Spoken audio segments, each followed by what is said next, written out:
ሊቃናተ ነድ ዘሰማያዊት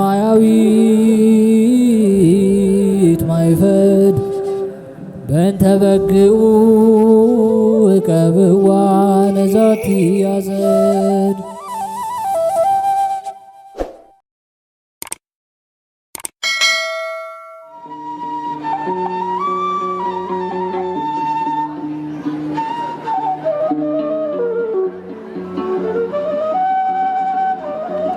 በስመ አብ ወወልድ ወመንፈስ ቅዱስ አሐዱ አምላክ አሜን። ሰላም እንደምንቆያችሁን ውድ የሊቃናት ሚዲያ ቤተሰቦቻችን፣ አሜን። እግዚአብሔር ስሙ ከዘላለም እስከ ዘላለም የከበረ የተመሰገነ ይሁን።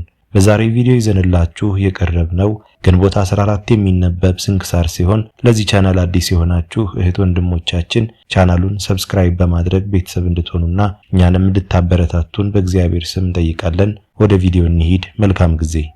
ግንቦት 14 የሚነበብ ስንክሳር። ዕረፍቱ ለአባ ጳኩሚስ። ግንቦት 14 በዚች ቀን ከመንፈሳውያን ሐዋርያት ጋር አንድነት ያለው የከበረ አባት ጳኩሚስ አረፈ። ይህም ቅዱስ ከአባ ጰላሞን ዘንድ መንኩሶ ሲያገለግለው የምንኩስናንም በጎ ሥራ እየሰራ ብዙ ዘመናትን ኖረ። ከዚህም በኋላ እግዚአብሔር የታዘዘ መልአክ ተገልጾለት እንደ አባቶቻችን ሐዋርያት የአንድነትን ማህበር ለመስራት መነኮሳትን እንዲሰበስብ አዘዘው። ከዚህም በኋላ ብዙ ሰዎችን ሰብስቦ በየቦታው ብዙ ገዳማትን ሰራላቸው። ለሁሉም በእጃቸው ሰርተው በሚያገኙትና በምግባቸው አንድነት እንዲሆኑ በጸሎት ጊዜ በመብልም የሚሰሩትን ሥርዓት ሰራላቸው።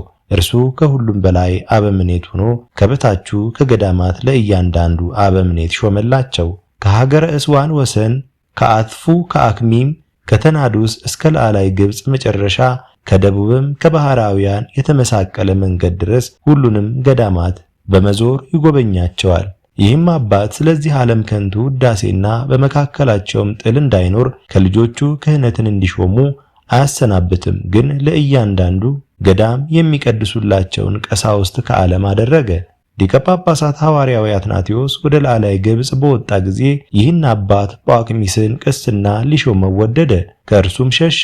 የከበረ አትናቴዎስም ልጆቹን የማይናወጽ ቤትህን የሠራህ ሆይ ከከንቱ ውዳሴ ራቅ፣ ካንተ ብፁዕ ነህ፣ ልጆችህም ብፁዓን ናቸው ብሎሃል በሉት አባታችሁን አላቸው።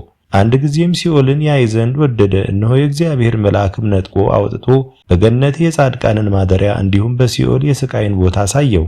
ይህም አባት በአንድነት ማህበር ላይ እያጽናናቸውና ሥርዓትንም እየሰራላቸው አበምኔት ሆኖ 40 ዓመት ኖረ። ከዚህም በኋላ በእርሱ ፈንታ ደቀ መዝሙሩን ቴዎድሮስን ሹሞላቸው በሰላም አረፈ። ለእግዚአብሔርም ምስጋና ይሁን፣ እኛንም በአማላጅነቱ ይማረን ለዘላለሙ አሜን። ዕረፍቱ ለአባ ሲማኮስ። በዚችም ቀን የምስር ገዢ በሆነ በቡላሚስ ዘመን ከሀገረ ፈርማ ሰማዕት የሆነ አባ ሲማኮስ አረፈ። ይህም ቅዱስ ቀጭን ልብሶችንና የከበሩ የሐር ልብሶችን የሚሰራ ነው።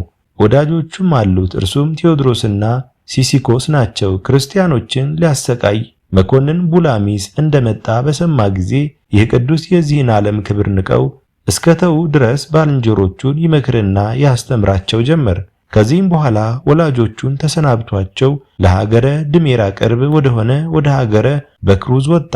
መኮንኑም አንዲቷን ሴት ሲያሰቃያት አገኘው። ወደ እሳት ምድጃም ጨመሯት፣ በሰማዕትነት ሞተች። በኋላ ግን እሳቱ ቀዝቃዛ ሆነ። ይህም ቅዱስም ይህንን ይመለከት ነበር። ከዚህም በኋላ ወደ መኮንኑ ፊት ቀርቦ በክብር ባለቤት በጌታችን ኢየሱስ ክርስቶስ ታመነ። መኮንኑም ታላቅ ስቃይን አሰቃየው። በዚያን ጊዜ ዕድሜው 20 ዓመት ነበር።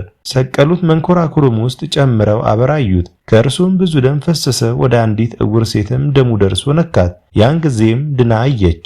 ከዚያም ደግሞ በእንጨት ላይ ሰቀሉት። እርሱም ይረዳው ዘንድ ወደ ክብር ባለቤት ጌታችን ፈጽሞ ይማልድ ነበር። መኮንኑም ራሱን በሰይፍ እንዲቆርጡ አዘዘ። ሰያፊውም ይቆርጠው ዘንድ ሰይፉን መዘዘ። ኃይል ተነስቶት ማንቀሳቀስ አልተቻለውም። እንዲሁም ሁለተኛው፣ ሶስተኛው እስከ 14 ሰይፎች ኃይላቸው ደግሞ በምድር ላይ ወደቁ። ከዚህ በኋላ በአንገቱ ገመድ አስገብተው እስከ ረጅም ተራራ አናት ድረስ ጎተቱት። ነፍሱንም በክብር ባለቤት ጌታችን እጅ ሰጥቶ የምስክርነት አክሊልን ተቀበለ። ከወታደሮች ውስጥ ዲዳና ደንቆሮ ነበር። የቅዱስን ሥጋ ባየ ጊዜ ጆሮቹ ሰሙ፣ አንደበቱም ተናገረ። እድኩ ከተባለ ሀገርም ምዕመናን መጥተው የቅዱስ ሲማኮስን ሥጋ ወሰዱ። የድሜራና የታይን የሁለቱ አገሮች ሰዎች ተሰበሰቡ። መኮንኑ ቢላሞስም ፈርቶ ሸሸ። ከስጋውም ድንቆች ታላላቅ ተአምራቶች ለበሽተኞችም ፈውስ ሆነ። ከአረማውያንም አይተው በጌታችን ኢየሱስ ክርስቶስ አምነው ተጠመቁ። በሰማዕትነት ሞቱ። ቁጥራቸውም 1750 ሆነ፣ ወንዶችና ሴቶች ወጣቶችም። ከዚህም በኋላ የቅዱስ ሲማኮስን ሥጋ ተሸክመው በርሙን ወደሚባል አገር በታላቅ ክብር ወሰዱ። የሀገሩ መኮንንም ከራሱ መልካም ልብሶችን አምጥቶ ገነዘው። ውብ የሆነች ቤተክርስቲያን ሰርቶ ሥጋውን በውስጡ አኖረ።